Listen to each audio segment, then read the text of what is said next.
Every penguin is born Get under here, get warm.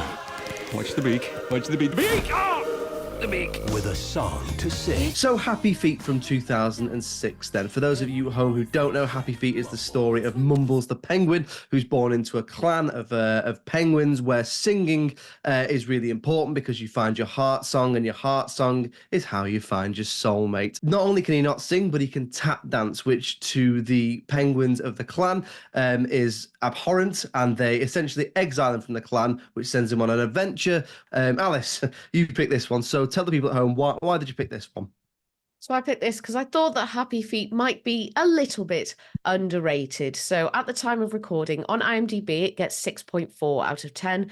And then over on Rotten Tomatoes, the audience give it 70%. And then the critics give it 76%. So not too bad from the critics there. But that IMDb score did surprise me a little bit. There is a lot that I really enjoy about this film. I think it looks fantastic. And they've gone for this very realistic style when it comes to the animals and the landscape in the film. And I think this was a really clever idea instead of going for sort of very cartoony, very over-the-top looking creatures. I think the landscape of Antarctica is designed so beautifully. You really appreciate the sort of vastness and the harshness of the landscape. I also love the messages in this film. It's a lot about self-acceptance, but then also learning to accept other people as well. And I really appreciate the journey that Mumble goes on. What's wrong with his feet? Oh, there's just a little thing he's got going. He'll grow out of it. So yeah, I quite enjoyed it. Like you said, it's really colourful. It's got a really great cast as well. Like you say, really nice ideas in there, really nice messages around being different, accepting yourself. Although there's also an environmental message in there as well, which is quite good. It's a jukebox musical as well to some extent. So there's some really good songs in there. If you like, I think there's Prince in there, ABBA, Queen. Can you bring yourself to say anything you didn't like about this?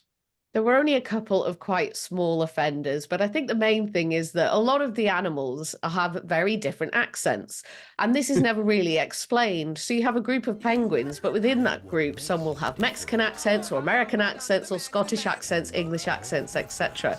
And this is fine in theory, but give me a bit of context as to why this might be. And I appreciate that there may be some difficulty in trying to nail down what an Antarctica accent may be, but I just wanted a bit more context and maybe a bit more backstory of how these animals came to be together if they are all from different places on the globe. And I think for me, this does skew quite young. It probably is for quite young kids.